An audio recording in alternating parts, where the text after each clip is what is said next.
चलिए शुरू करने जा रहे हैं बायोलॉजी का जीवन विज्ञान की शाखा। सेल आप पढ़े होंगे। सेल के बाद मैंने अब शुरू कर रहा हूँ जीवन का जो शुरुआती चैप्टर है वो। तो जीव विज्ञान की शाखाएं की बात करते हैं, ब्रांच ऑफ बायोलॉजी की बात करते हैं। तो इसमें सवाल सुनिए कि क्या है। सवाल है कि विटीकल्चर, विटीकल्चर का नाम सुने होंगे, अवश्य सुने होंगे। विटीकल्चर के द्वारा उत्पादित होता है, क्या उत्पादित होता है? अंगूर उत्पादित होता है। क्लियर? ठीक है। तो विटीकल्चर के द्वारा क्या होता है उत्पादित?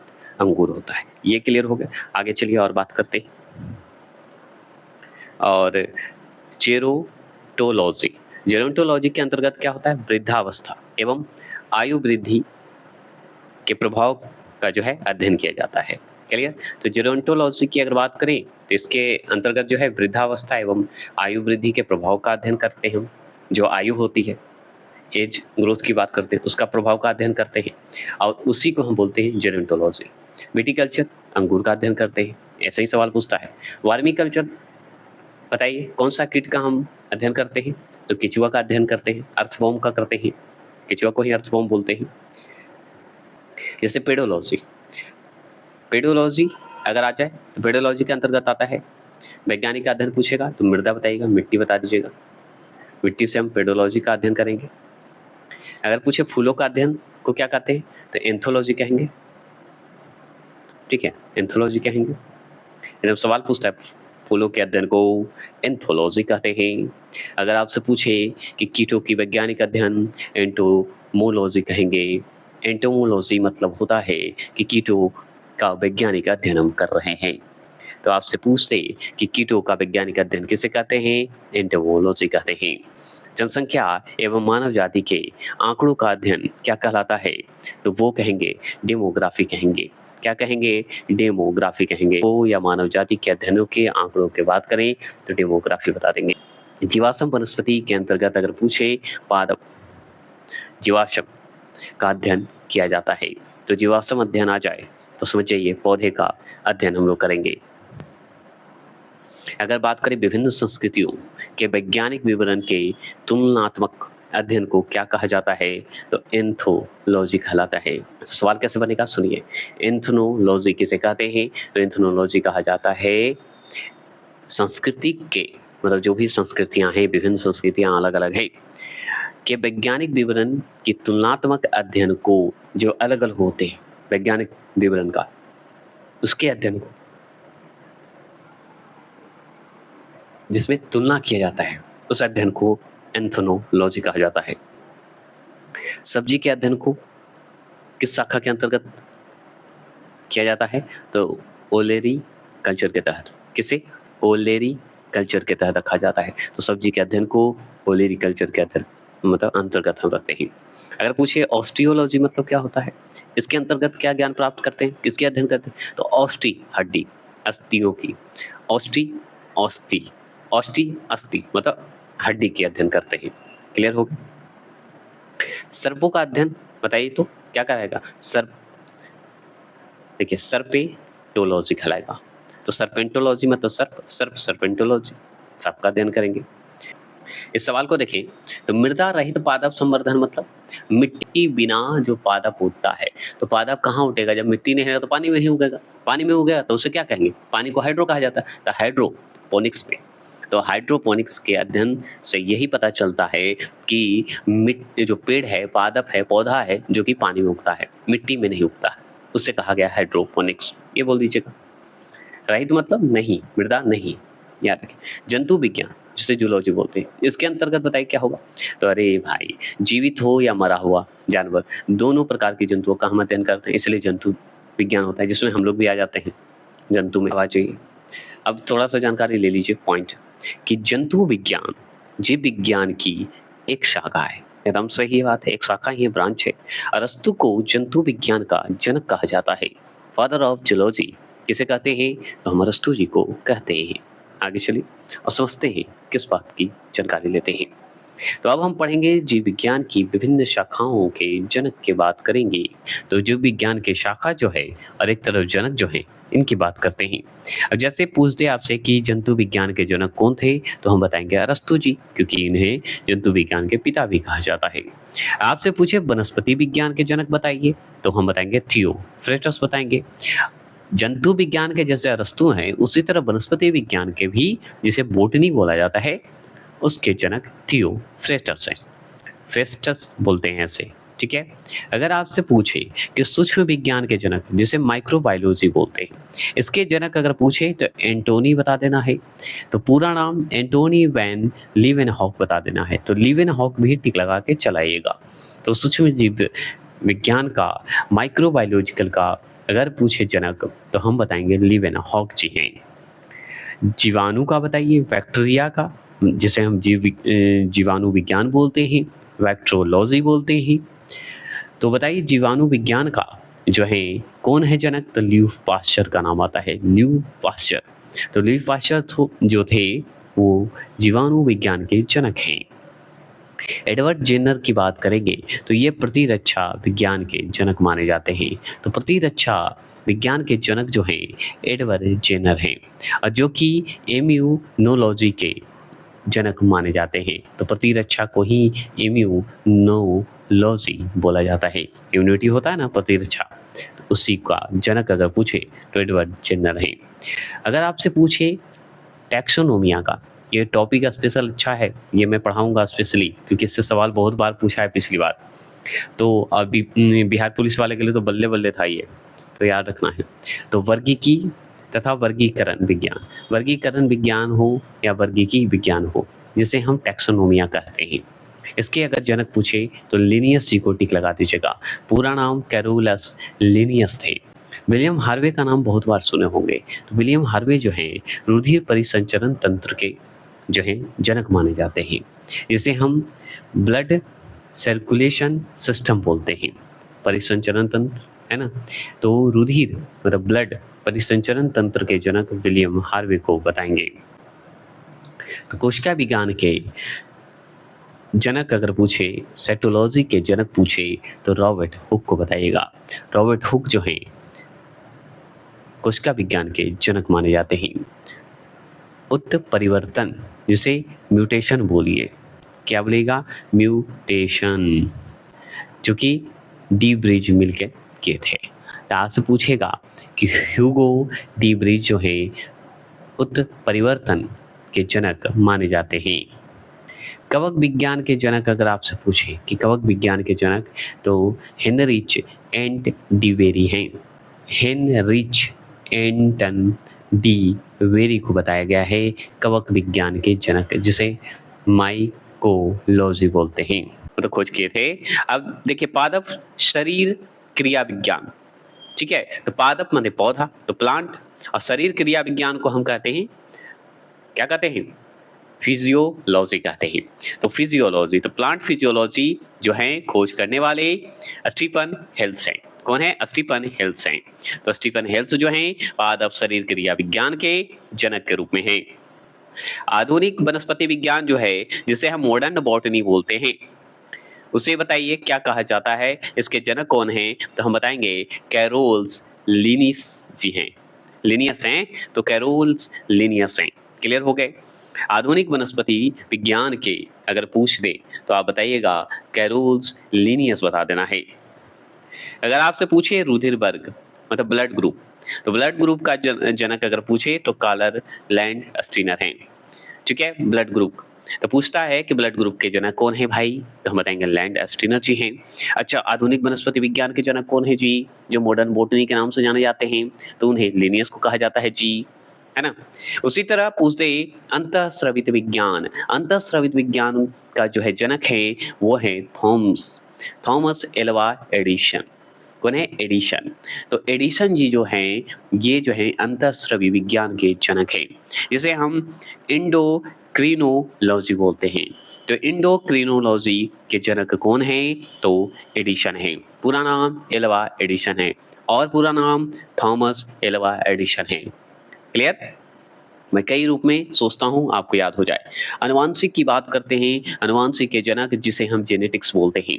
तो अनुवांशिक के जनक जो हैं जॉन मेंडल हैं।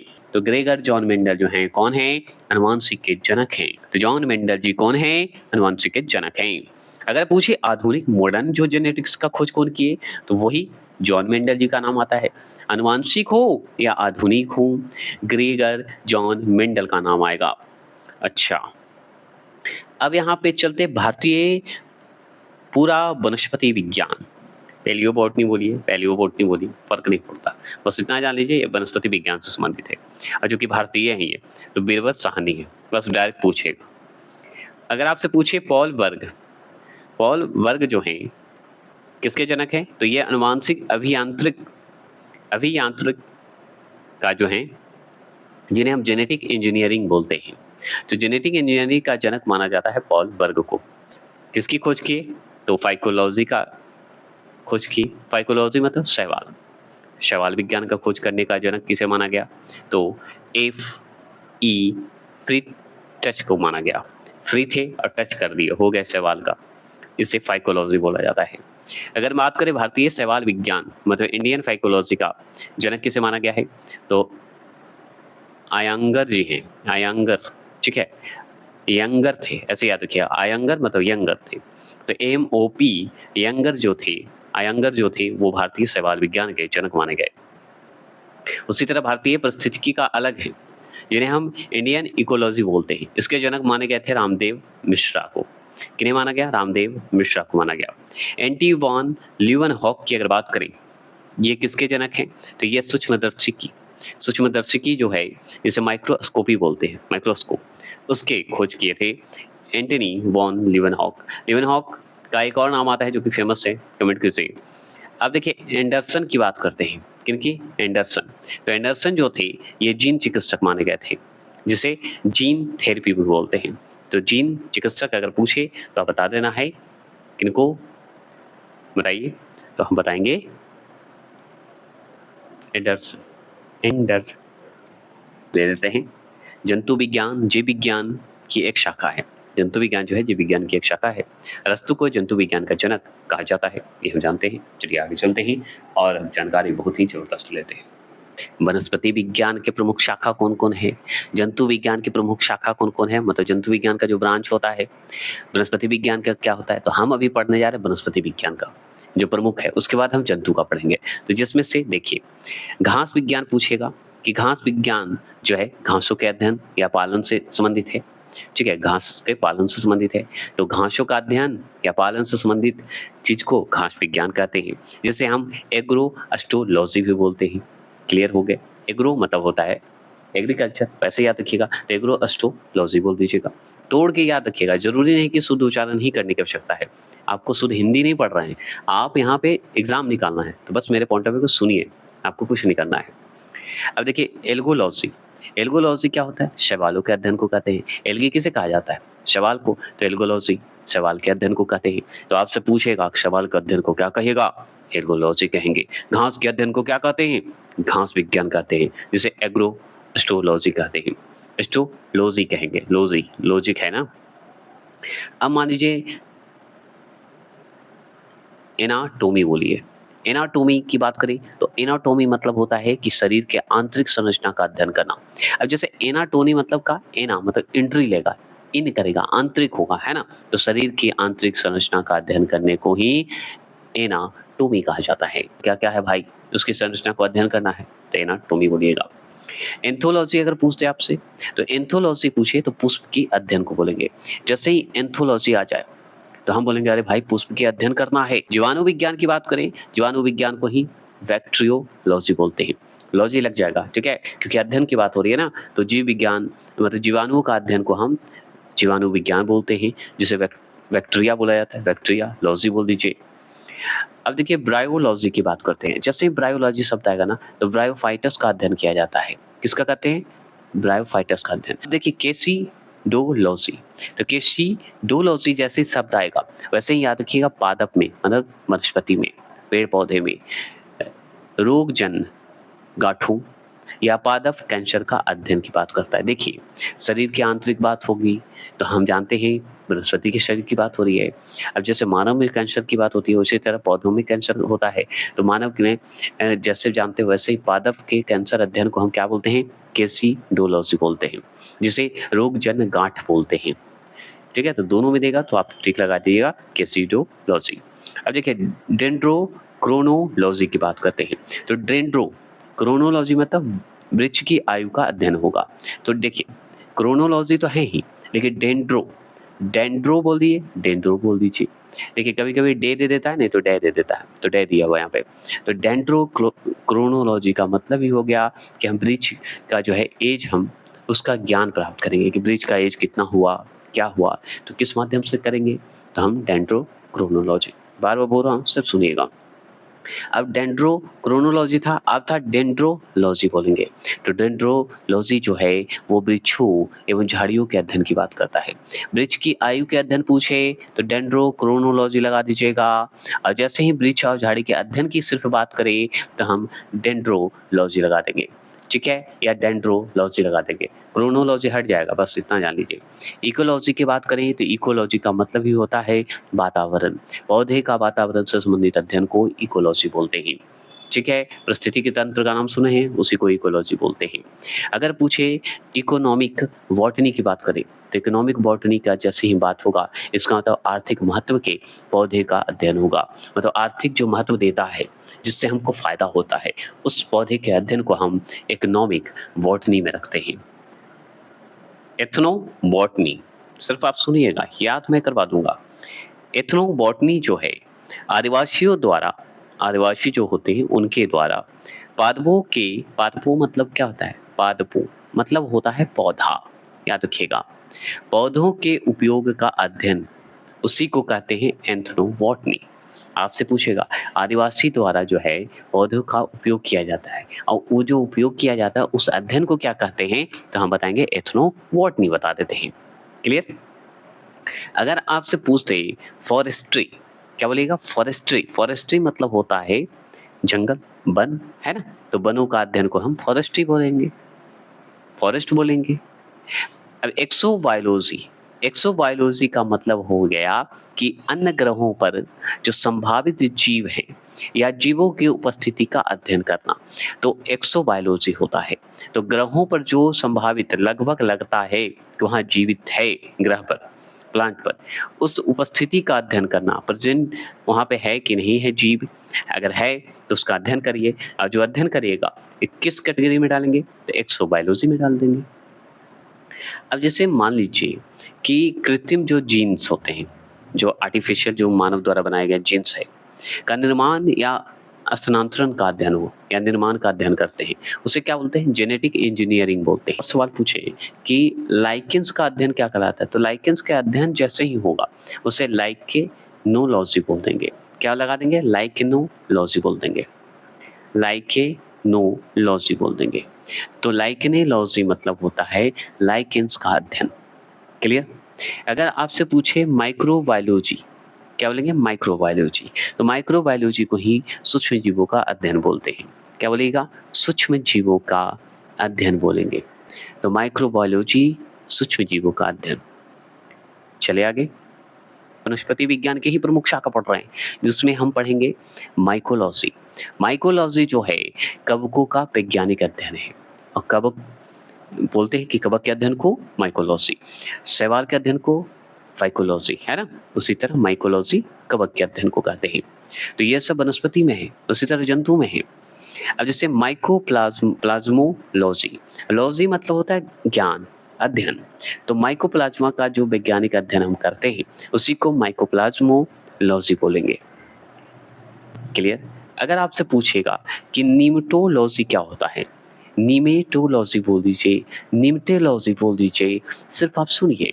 तो नीमेटोलॉजी का मतलब होता है नीमेटोडस, क्या बोलेगा, नीमेटोडस का जो है पादपों के साथ संबंधों का अध्ययन को कहा जाता है नीमेटोलॉजी कहते हैं। नीमेटोडस का पादपों के साथ जो अध्ययन करेंगे, पौधों के साथ अध्ययन करेंगे, उसी को, उस संबंध को। अगर आपसे पूछे पेलियोबोटनी, पेलियोबोटनी तो हम जानते थे, तो पेलियोबोटनी जो है पादप जीवाश्मों का अध्ययन को कहते थे, क्या बोलते थे, पेलियोबोटनी बोलते थे। जीवाश्मों का अध्ययन को हम पेलियोबोटनी बोलते हैं। पेलिनोलॉजी, इसका मतलब क्या होता है, जो प्रांगण या प्रांगण कणों का अध्ययन को कहते हैं पेलिनोलॉजी। ऊपर पढ़े पेलियोबोटनी, जो कि पादप जीवाश्म का अध्ययन करेंगे, पौधों का। अपरांगण जो पराग कणों का अध्ययन को हम पेलिनोलॉजी बोलते हैं। अब पराग कणों को हम इंग्लिश में क्या बोलते हैं बताइए तो? वो पॉलिनेशन बोलते हैं। पैथोलॉजी की बात करते हैं। किसकी बात करते हैं? पैथोलॉजी। पैथोलॉजी का मतलब आता है पादप रोगों का उपचार का अध्ययन को। मतलब पौधे का जो रोग होता है, बीमारी जो होता है, उसका उपचार भी तो ज़रूरी है। उपचार करिएगा तो उपचार कैसे करिएगा? जब तक उसके बारे में जानकारी नहीं लीजिएगा, उसके बारे में ज्ञान नहीं लीजिएगा। तो उसी ज्ञान को पैथोलॉजी बोला जाता है। अब इसी तरह जैसे पैरासिटोलॉजी, तो पैरासिटो मतलब कि पैर नहीं, पैरासिटोलॉजी मतलब होता है कि पोषक जो करते हैं, वनस्पति से संबंधित है पोषक, या परजीवों के संबंधों का अध्ययन करते हैं। जो हम लोग पोषक जो होते हैं, न्यूट्रिशन जिसे बोलते हैं, पोषक के रूप में परजीवियों के संबंध, पोषक हो या परजीवियों के संबंध में अगर अध्ययन करना है तो उसे हम पैरासिटोलॉजी। अब कुछ भी खाना पीना कैसे होता है, कैसे रहता है, इस तरह का अध्ययन करिएगा ना तो उसी को कहिएगा, है कि नहीं? अब देखिए फार्मेकोलॉजी। तो फार्मेकोलॉजी का मतलब होता है औषधि पादपों का अध्ययन। तो फार्मेकोलॉजी का मतलब ही होता है क्या? औषधि, दवाई की बात करते हैं, फार्मास्यूटिकल नाम सुने होंगे, तो इसी चीज को बोलते हैं। चलिए अब इसी में आते हैं फिजियोलॉजी। अब फिजियोलॉजी मतलब होता है विभिन्न पादपों के जैविक क्रियाओं का अध्ययन। जो हम क्रिया करते हैं, जो पादप में जो जैविक रूप से होता है ना, प्रक्रिया चलता है, क्रिया होता है, कार्य होता है, उस अध्ययन को हम फिजियोलॉजी बोलते हैं, फिजियोलॉजी बोलते हैं। अब उसी तरह आता है टेरिडोलॉजी। टेरिडोलॉजी का मतलब होता है टेरिडोफाइटस का अध्ययन करना, टेरिडोफाइटस। आगे सुनिए, फाइटोजियोग्राफी बोल दीजिएगा। तो फाइटोजियोग्राफी का मतलब होता है पौधों के वितरण, मतलब पौधे का जो है डिस्ट्रीब्यूशन कहिए, बंटवारा कहिए, अलग अलग करना व उसके कारणों का अध्ययन करना ही फाइटोजियोग्राफी होता है। तो फाइटोजियोग्राफी का मतलब ही हो गया कि पौधे का जो वितरण होता है, अलग अलग जो प्रजाति के रूप में बटाव होता है, या किसी के कारण बस उसी का अध्ययन करना है कि पेड़ कोई लंबा है, कोई छोटा, कोई बड़ा है, कोई अलग अलग साइज के, कोई अलग अलग पत्तियां। तो इस तरह के अध्ययन को हम फाइटोजियोग्राफी बोलते हैं, फाइटोजियोग्राफी बोलेंगे। अब देखिए स्पेस बायोलॉजी। स्पेस बायोलॉजी का मतलब ही हो गया स्पेस मतलब अंतरिक्ष, तो अंतरिक्ष हो या वायुमंडल के स्थिति के अनुसार पादप का अध्ययन, पौधे का अध्ययन, स्थित पादपों का अध्ययन। जैसे अंतरिक्ष हो गया, वायुमंडल में अगर स्थित पादप है तो सोचिए वहाँ भी अंतरिक्ष में भी आपको पौधे मिलेंगे। उस अध्ययन को स्पेस बायोलॉजी बोलते हैं। तो वहाँ जो जो मिलेगा स्पेस में तो स्पेस ही का हो जाएगा ना। अब देखिए स्पर्मीलॉजी। तो स्पर्मीलॉजी का मतलब होता है बीजों का अध्ययन। बीजों का अध्ययन क्या है? बीज तो बेचारा छोटा है तो वो भी जन्म लेता है, बीज को रोपिएगा, धीरे धीरे उसमें से निकलेगा, तो स्पर्मोलॉजी, है ना। चलिए अगर आपसे पूछे हीलियोथेरेपी, हीलियोथेरेपी का मतलब ही हो गया कि सूर्य से संबंधित है ना। तो सूर्य के प्रभाव से चिकित्सा करने की प्रक्रिया को हीलियोथेरेपी बोलिए। सूर्य के प्रभाव से अगर मान लीजिए सूर्य की किरण से हम लोग को शरीर पर कभी-कभी होता है, कोई उसकी किरण से, रेज़ से, और उसी से जो चिकित्सा अध्ययन करते हैं या चिकित्सा करने की प्रक्रिया जो होती है सूर्य के प्रभाव से, उसी को हीलियोथेरेपी बोलते हैं। अब इसी में आपको पूछने का कि हाइड्रोपोनिक्स, तो हाइड्रो मतलब पानी, ये तो हम जानते हैं। तो हाइड्रोपोनिक्स का मतलब होता है कि इस शाखा के अंतर्गत, मतलब जो भी पौधे हैं या पादप ब्रांच के अंतर्गत, किसके अंतर्गत? हाइड्रोपोनिक्स के अंतर्गत बिना मृदा के बागानी की जाती है, बिना मिट्टी का जो बागानी की जाए उसी को हाइड्रोपोनिक्स, मतलब मिट्टी रहित, ऊपर पढ़े थे ना हम लोग, मिट्टी रहित, उसी को कहते हैं हाइड्रोपोनिक्स। चलिए अब हम इसी में आएंगे, आ जाएंगे अब जंतु विज्ञान है उसके प्रमुख शाखाएं। जंतु विज्ञान से संबंधित जो आ सकते हैं, देखिए लगभग जो है वनस्पति विज्ञान का जो नाम है, जैसे हम अध्ययन के बारे में पढ़े, उसी तरह जंतु विज्ञान में भी होता है। जैसे अब ये शब्द तो आप वनस्पति में भी सुने, है ना। एनाटोमी सुने होंगे, वही है एनाटोमी, ठीक है, एनाटोमी बोल दिया है।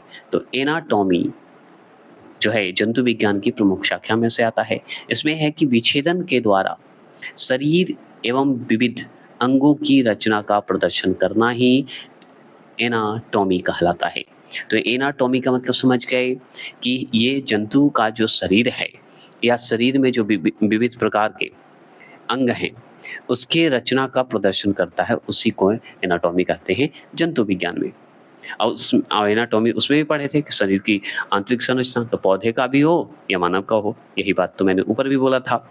अब देखिए एंथ्रोपोलॉजी। अब एंथ्रोपोलॉजी का नाम सुनते ही आपको याद आना चाहिए कि मानव जाति के सांस्कृतिक विकास का अध्ययन होता है।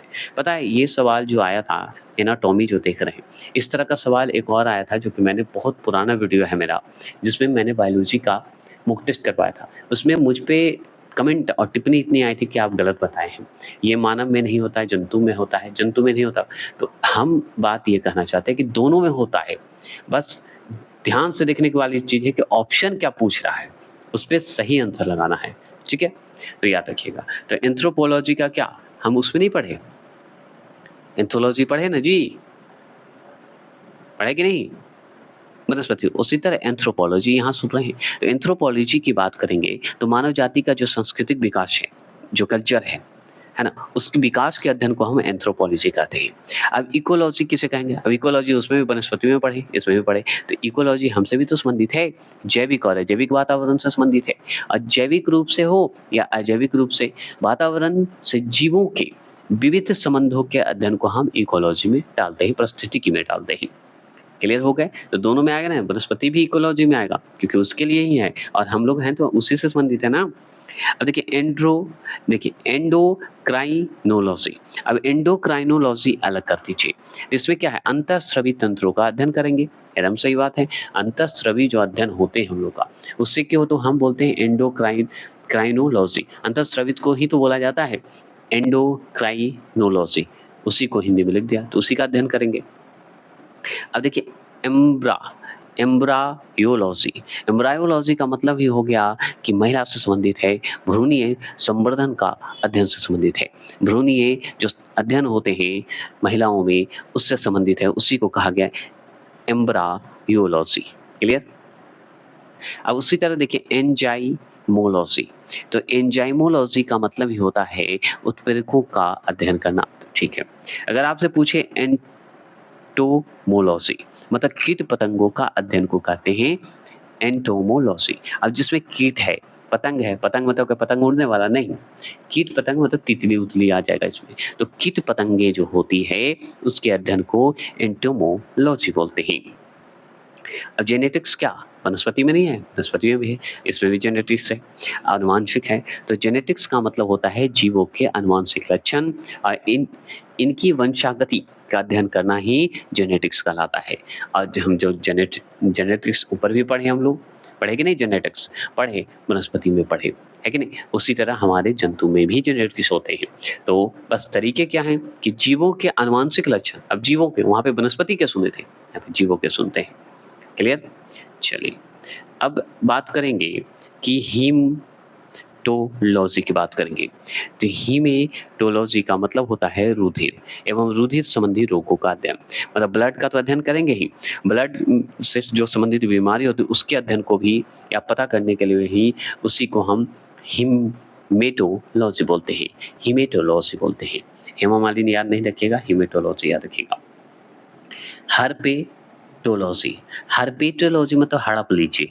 हड़प ये क्या? उभयचर जो होता है, जो पानी और जमीन दोनों पे रहेगा उभयचर, और सरीसृप का अध्ययन। जैसे और आपका मेढक याद रखिएगा, वो भी उभयचर में। ऐसे कई प्रजातियां जो है उभयचर में आते हैं, जो कि थल जल दोनों में रहते हैं। तो उभयचर हो या सरीसृप जो रेंगने वाला होता है, उसे भी हम बोलते हैं हर्पेटोलॉजी। हड़प लेता है, धरतियों का हड़प लेगा, पनियों का हड़प लेगा, समझ गए? तो इसको कहते हैं हर्पेटोलॉजी, ऐसे याद रखिएगा। अब जो स्तनधारियों का अध्ययन करता है, जो स्तनधारी का अध्ययन किया जाता है वो किस माध्यम से करते हैं? तो मैमेलोलॉजी। मैमेल मतलब होता है मादा, ऐसे याद रखिएगा। महिलाओं के लिए मैम होते कौन? महिला। तो उसी तरह मैमेलोलॉजी। माइक्रोबायोलॉजी।